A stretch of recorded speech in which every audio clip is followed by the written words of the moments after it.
Hello and good morning everyone. I welcome you all at our news analysis.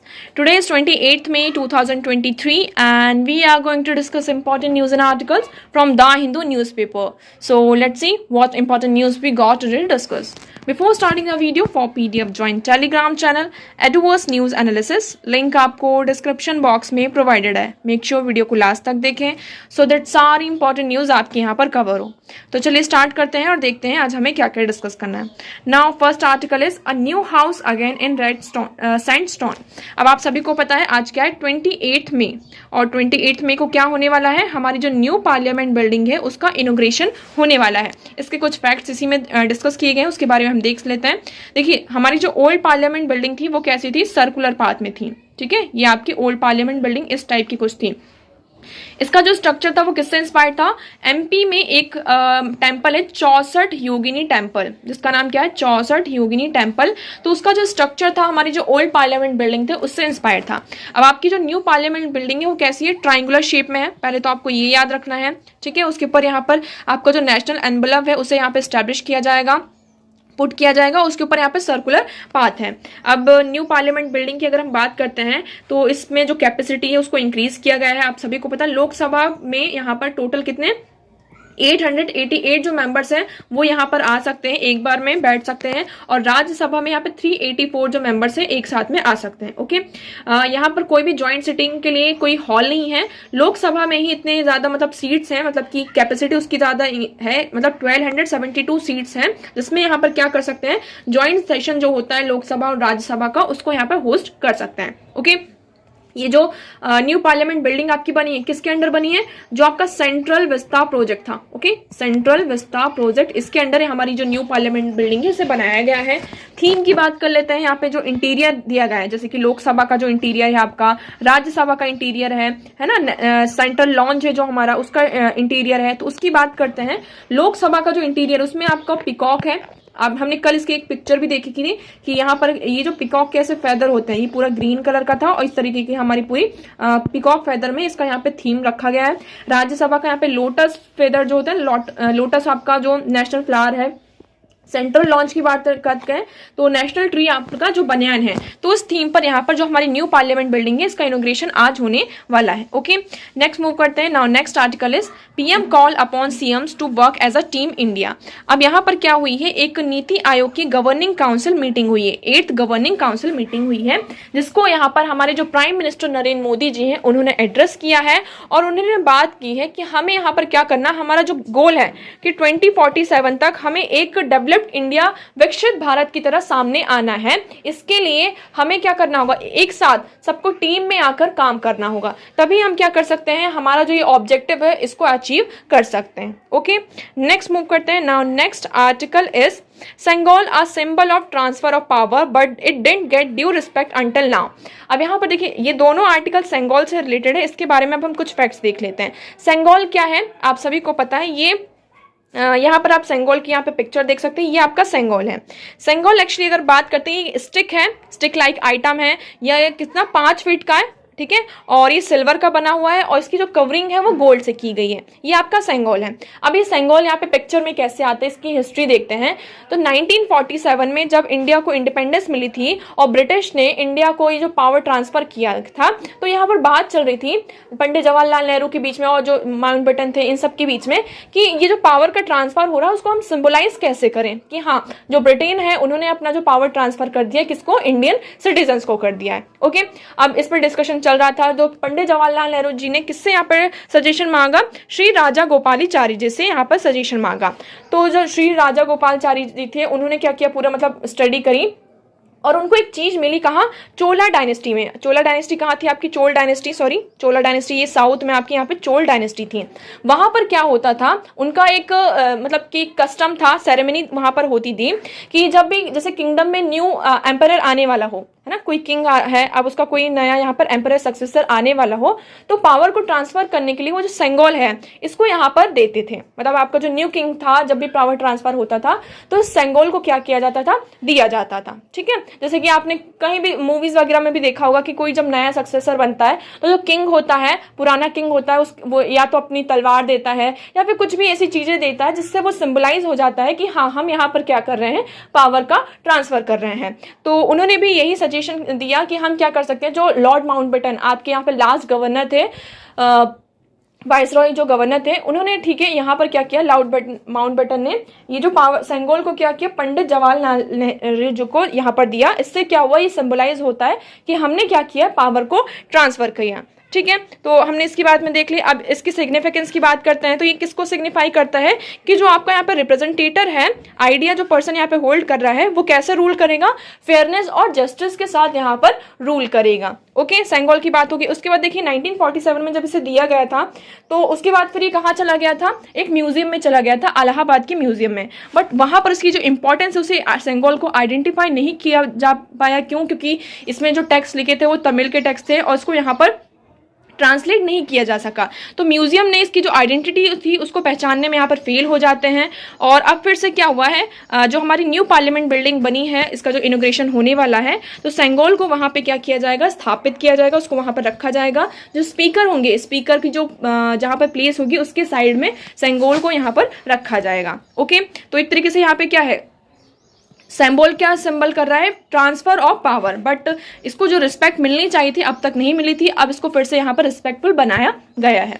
Now next move करते हैं। Next article is UK minister Tariq begins India visit. अब UK की जो यहाँ पर foreign minister हैं तारिक अहमद, वो इंडिया की विजिट में आने वाले हैं और इसमें बात की जा रही है कि हम फोकस करेंगे किस पर, टेक्नोलॉजी और जो इनोवेशन पार्टनरशिप है उस पर फोकस करेंगे और G20 के जो एजेंडाज हैं उस पर बातचीत होगी। अगर हम देखिए बात करते हैं, जो इंडियन हाई कमीशन है लंदन में मार्च में, वहां पर क्या हुआ था, खालिस्तानी जो प्रोटेस्टर्स थे उन्होंने बहुत ज्यादा प्रोटेस्ट किया था और इसी के चलते इंडिया और पाकिस्तान यूके के बीच में थोड़े टेंशन्स थे। और ये टेंशन्स के बीच की अगर हम बात करें, जब से प्रोटेस्ट थोड़ा शांत हुआ है और उसके बाद से फर्स्ट विजिट होगी किसके, किसी यूके मिनिस्टर की। उससे पहले हम देखते हैं कि आपके यहाँ पे G7 की जो समिट हुई थी, तो उस समिट में यूके की जो समिट होती है, इसमें यहाँ पर हिरोशिमा में, वहाँ पर जो यूके के प्राइम मिनिस्टर हैं, वो यहाँ पर हमारी जो प्राइम मिनिस्टर है नरेंद्र मोदी जी, उनकी यहाँ पर मीटिंग हुई थी। अब देखते हैं इस फर्दर मीटिंग से क्या निकल कर आता है, उसको डिस्कस करेंगे। Now next article is right groups demand questions on disability should remain national family health service 6।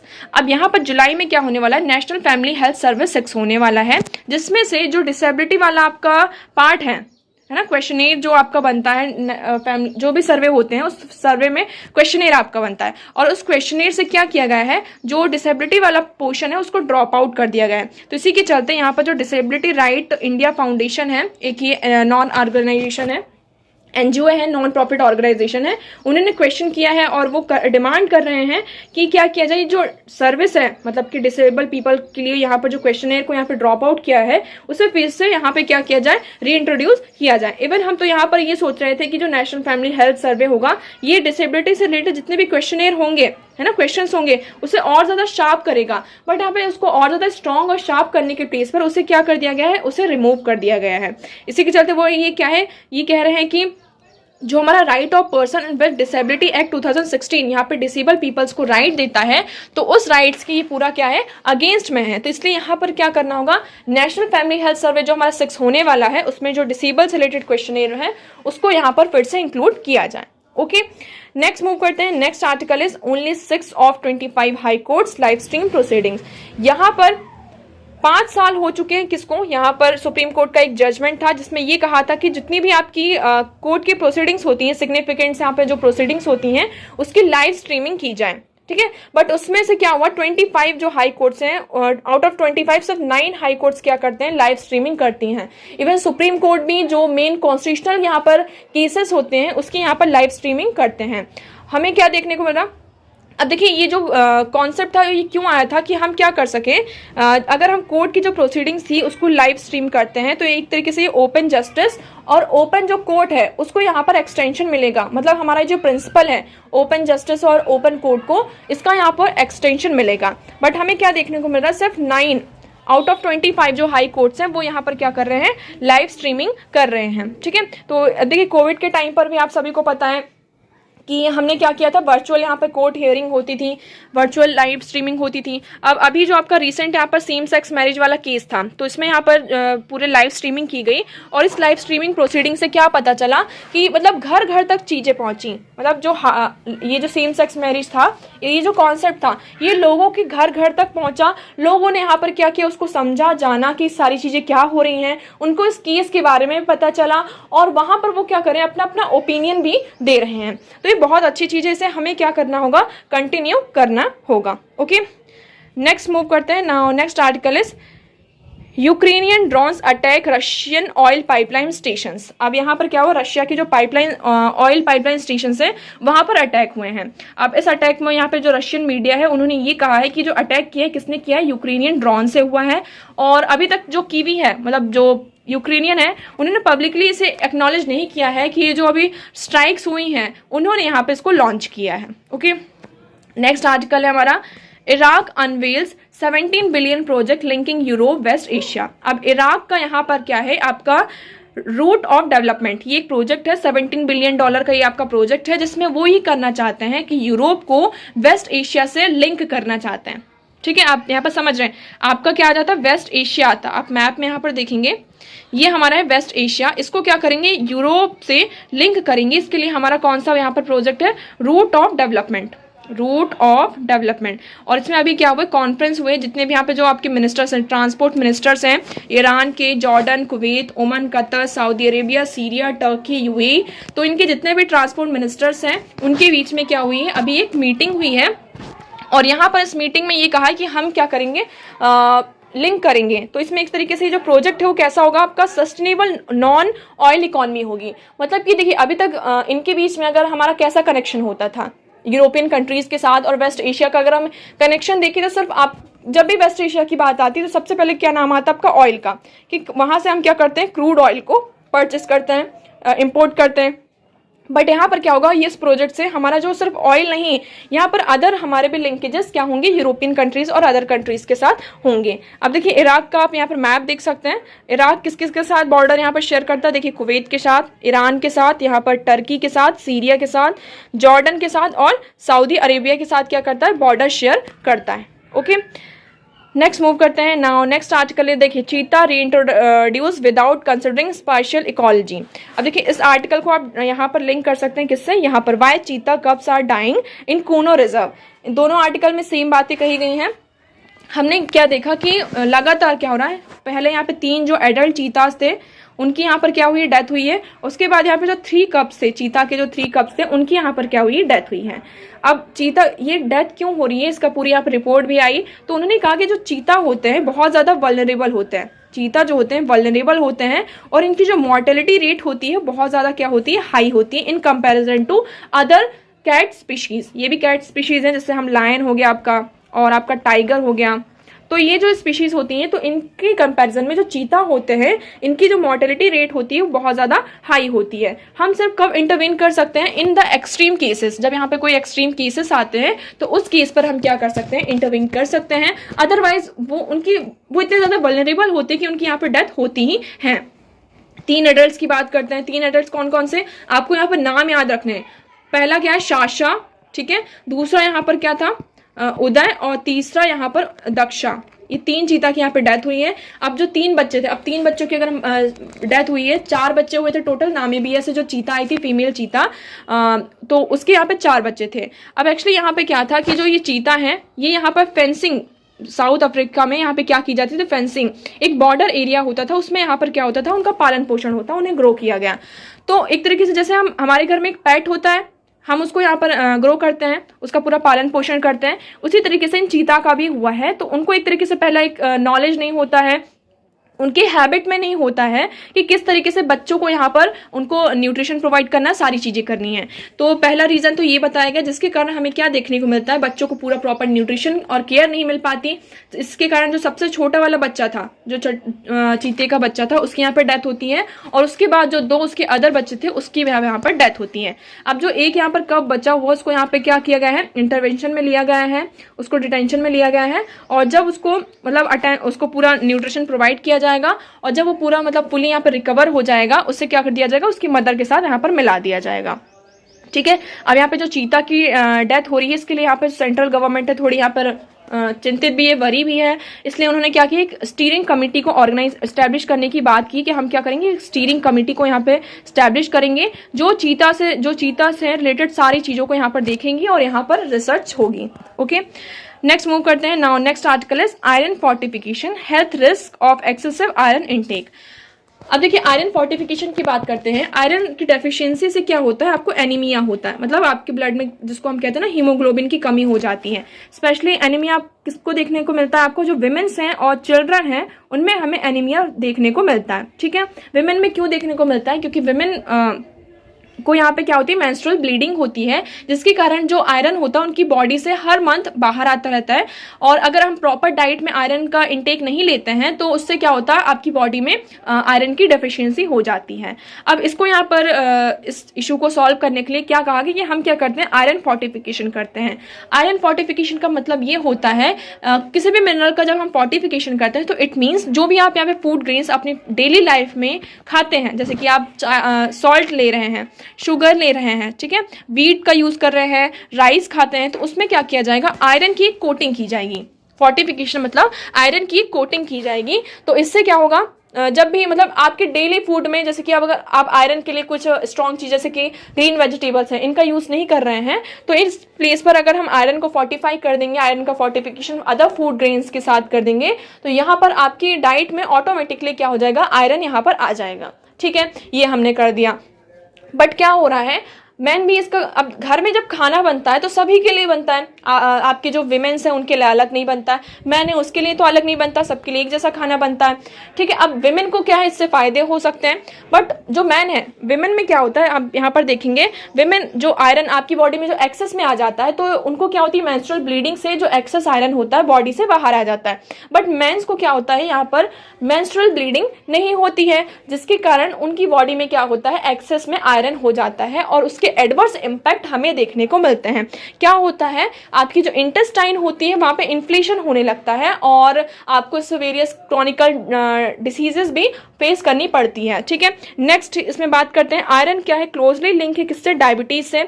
ऐसा नहीं समझना है कि डायबिटीज सर, शुगर का हम इंटेक, हमारी बॉडी में ग्लूकोज ज्यादा हो रहा है इसलिए हमारी बॉडी में क्या है, हमें डायबिटीज हो रही है। तो आयरन का जो एक्सेसिव इंटेक होता है उसके कारण भी क्या होता है, आपको यहाँ पर डायबिटीज होती है। अब देखिए, यहाँ पर हमने ये सोचा था कि एक्सेस जो आयरन है, अगर हम हमारी डाइट में रहता है, तो देखिए हमारी बॉडी को जितनी जरूरत होती है ना, सिर्फ वो उतना ही एब्जॉर्ब करती है, और जो एक्सेस में चीजें होती हैं वो आपकी बॉडी में ही रहती हैं, और वो ये सोचते हैं कि जल्द से जल्द हम क्या करें, इससे हमारी बॉडी से बाहर रिमूव करें। बट क्या होता है, जैसे विमेन्स में तो और ये आयरन बॉडी से किस तरीके से यहाँ पर बाहर आ सकता है, सिर्फ ब्लड के थ्रू बाहर आता है। आपको ये पता होगा कि जब ब्लड हमारी बॉडी से बाहर आता है तो वहां पर क्या होता है, आयरन जो होता है आपकी बॉडी में एक्सेस में, वो भी बाहर आता है। तो वुमेन्स में क्या हो जाता है, आपका वुमेन्स में मेंस्ट्रुअल ब्लीडिंग के थ्रू यहाँ पर जो आयरन होता है वो आपका बाहर आ जाता है। ठीक है। बट मेंस में यहाँ पर ऐसा नहीं होता, इसलिए मेंस को यहाँ पर बहुत सारे जो वेरियस डिसीज हैं वो यहाँ पर फेस करनी पड़ती है। ओके, तो एक तरीके से सिल्वर बुलेट है, जहां पर इसके हमें फायदे देखने को मिलते हैं, इसके नुकसान भी हमें यहाँ पर फेस करने को मिलते हैं। ओके, नेक्स्ट मूव करते हैं। नेक्स्ट आर्टिकल इज, यहाँ पे अब देखिए छोटे छोटे ये साइंस स्नैपशॉट्स हैं। ये क्या बताता, आर्टिक बॉम्ब्स। अब हमारा जो आर्टिक रीजन है, आप सभी को पता है, यहाँ पर ये आपका ये अर्थ है, ठीक है, और यहाँ पर आपका नॉर्थ पोल है और ये साउथ पोल है। तो ये नॉर्थ पोल में ये आपका ये आर्टिक रीजन है। यहाँ पर क्लाइमेट चेंज हो रहा है, क्लाइमेट चेंज होने के कारण यहाँ पर क्या, जो female Arctic squirrels and hibernation. तो यहाँ पर क्या है, जो फीमेल स्क्विरल्स हैं वो क्या, उनका खत्म क्या हो रहा है, हाइबरनेशन यहाँ पर खत्म हो रहा है धीरे धीरे से। और इसका जो रीज़न बताया गया, क्या रीज़न बताया गया है कि सीजनल एनिमल बिहेवियर, आपका जो ग्लोबल वार्मिंग हो रही है इसके कारण जो एनिमल्स हैं उनके बिहेवियर में क्या हो रहा है, चेंजेस हो रहे हैं। क्योंकि देखिए टाइमिंग चेंज हो रही है, फिनोलॉजी चेंज हो रही है, सारी चीज़ें अल्टर हो रही हैं, जिसके कारण हमें एनिमल्स के बिहेवियर में भी क्या देखने को मिल रहा है, चेंज देखने को मिल रहा है। ओके, नेक्स्ट मूव करते हैं। Next article is soil microbiota bolster tree resilience to changing climate. अब देखिए किसी भी चीज़ का जब ट्रांसलोकेशन होता है, किसी हम एक एरिया से जाकर एक इन्वायरमेंट से हम दूसरे इन्वायरमेंट में यहाँ पर जाते हैं, तो हमें उस चीज़ों को अडॉप्ट करने में थोड़ा टाइम लगता है। अगर आप किसी वार्म एरिया में रहते हैं, वहाँ का जो जैसे कि गर्म चीज़ें हैं आसपास, किसी थोड़ी गर्मी है, और आप किसी ठंडी जगह पर जाते हैं, तो उसको यहाँ पर अडॉप्ट करने में आपकी बॉडी को थोड़ा टाइम लगता है। इसी तरीके से ट्रीज और प्लांट्स के साथ भी होता है। ठीक है, तो यहाँ पर ये कहा जा रहा है कि हम क्या कर सकते हैं, सॉइल माइक्रोबाइटा को जो ट्रीज और प्लांट्स हैं उनके साथ यहाँ पर ट्रांसलोकेट कर सकते हैं। इससे क्या होगा, आप यहाँ पर देखेंगे diverse assemblages of microbes that live on plants can enhance plant tolerance to environment stress. तो जो इन्वायरमेंटल स्ट्रेस है उससे यहाँ को इनहेंस करने के लिए जो माइक्रोबीज है उसको भी साथ में हम ट्रांसलोकेट करेंगे। तो इससे क्या होगा, एक तरीके से जो रेजिलेंस है चेंजिंग क्लाइमेट का, उसको जो ट्रीज है उसको जल्दी अडॉप्ट कर सकते हैं। ओके, नेक्स्ट मूव करते हैं। Next article is restoring natural control of movement after paralysis. अब देखिए पैरालिसिस क्या होता है, जिसको हम कहते हैं जब किसी भी आपकी बॉडी पार्ट पैरालाइज्ड हो जाता है, तो इट मीन्स वो जो बॉडी पार्ट होता है आपका मूवमेंट करना स्टॉप कर देता है, रुक जाता है। अगर आपको हाथ पैर में है तो आपका हाथ, आप चल नहीं पाते हैं, पैरों में है तो हाथ में मूवमेंट नहीं हो पाता अगर हाथ पैरालाइज्ड हो गया है। एक्चुअली इसमें होता क्या है, ये होता है आपका ब्रेन। ठीक है, जैसे ये आपका ब्रेन हो गया और ये होती है स्पाइन कॉर्ड, ये हमारा ब्रेन हो गया और ये हो गया हमारी स्पाइनल कॉर्ड, और ये नर्व्स होती हैं।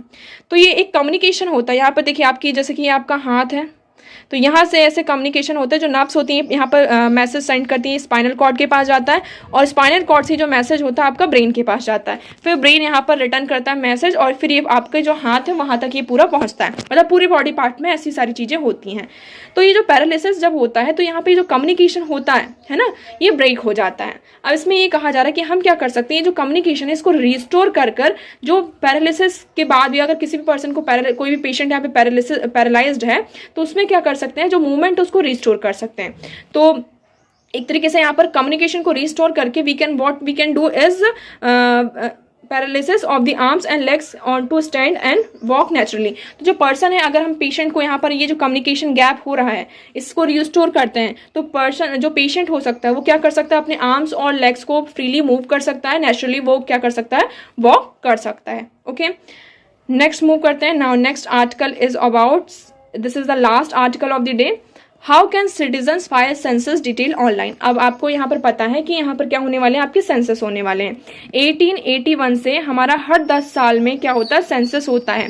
तो 1881 में हुआ था, उसके बाद से फिर ये हर 10 साल में होता है। लास्ट सेंसस हमारा 2011 में हुआ था, उसके बाद 2021 में ये सेंसस होने वाला था। बट हुआ क्या, due to pandemic it was postpone. Pandemic के कारण इसे पोस्टपोन कर दिया गया था। अब इस साल ये कहा जा रहा है कि नेक्स्ट ईयर के जो आपके लोकसभा के इलेक्शन होने वाले हैं उससे पहले हम सेंसस को क्या कर देंगे, कंप्लीट कर देंगे। और इस साल का जो आपका सेंसस होगा वो डिजिटली होगा थोड़ा। ठीक है, उसके लिए आपको क्या करना होगा, जो एनपीआर है, अगर जो लोग घर में बैठकर क्या करना चाहते हैं, सेंसस करना चाहते हैं, तो उन्हें सबसे पहले एनपीआर में रजिस्टर करना होगा। एनपीआर में मतलब आपका नेशनल पॉपुलेशन रजिस्टर करना होगा कि आप कहाँ रहते हैं, वहाँ पर कितने सालों से रह रहे हैं, आपका जो रेसिडेंशियल पूरा प्रोग्राम है उसको यहाँ पर रजिस्टर करना होगा। ठीक है, अब यहाँ पर दो चीज़ें आपकी आती हैं, एक आता है एनपीआर और दूसरा आता है एनआरसी। तो एनपीआर में आपका रजिस्ट्रेशन होता है रेसिडेंशियल, मतलब आप कहाँ रहते हैं, कितने सालों से रह रहे हैं, किस प्लेस से आए हैं। अगर मतलब कि जैसे कि अगर आप यूपी के रहने वाले हैं और आप रह रहे हैं कहाँ, एमपी में, ठीक है, तो यहाँ पर आप कितने सालों से रह रहे हैं, कैसे रह रहे हैं, या फिर किसी दूसरी कंट्री से आए हैं, तो इसका पूरा रजिस्ट्रेशन आपको एनपीआर में करना होगा। और एनआरसी क्या होता है, national registration of Indian citizenship. ये हमारे सिटीजनशिप को बताता है, किसको, ये सिटीजनशिप, कि आप इंडिया के सिटीजन हैं या नहीं हैं। देखिए अगर किसी भी पर्सन को सिटीजनशिप चाहिए तो वो क्या कर सकता है, उससे पहले एनपीआर में रजिस्टर करना होगा, उसके बाद एनआरसी में क्या करना होगा, रजिस्टर करना होगा। क्योंकि देखिए सिटीजनशिप लेने के, इंडियन सिटीजनशिप के कुछ यहाँ पे पॉइंट्स होते हैं कि आप इस बेसिस पर क्या कर सकते हैं, की सिटीजनशिप आपको मिलेगी। तो मतलब होता है ना कि अगर आप 7 साल रहे हैं, 5 साल रहे हैं इंडिया में, इस लैंड में, ठीक है, वहाँ पर काम कर रहे हैं, वहाँ पर रह रहे हैं, तो आप क्या कर सकते हैं, जो सिटीजनशिप है उसे एक्वायर कर सकते हैं। तो इसी के चलते पहले आपको एनपीआर में आपको रजिस्टर कराना होगा। एनपीआर का अगर हम स्टेटस देखते हैं तो सबसे पहले ये जो डेटा एनपीआर के थ्रू कलेक्ट किया गया था 2010 में, जो कांग्रेस गवर्नमेंट थी उनके द्वारा किया गया था। फिर इसे यहाँ पर 2015 में थोड़ा अपडेट किया गया, जिसके कारण हमारे पास 119 करोड़ जो रेसिडेंट्स हैं उनका डेटा यहाँ पर डिटेल्स हमारे पास हैं। अब इस साल फिर से ये हो रहा है, इसमें हमें पता चलेगा क्या, house listing and house hold fees. इससे हमें क्या पता चलता है, house listing and house hold fees का पता चलता है। ओके, तो अभी इसमें हमारे लिए इतना ही चीजें हैं। आई होप आपको अब सारी चीजें क्लियर होंगी। देखिए आज इतने ही इंपॉर्टेंट आर्टिकल थे, हमने सारी चीजों को यहाँ पर डिस्कस किया। वीडियो कैसा लगा कमेंट सेक्शन में जरूर बताइएगा। वीडियो को लाइक करना और चैनल को सब्सक्राइब करना ना भूलें। So that's for all today. Thank you so much for discussion.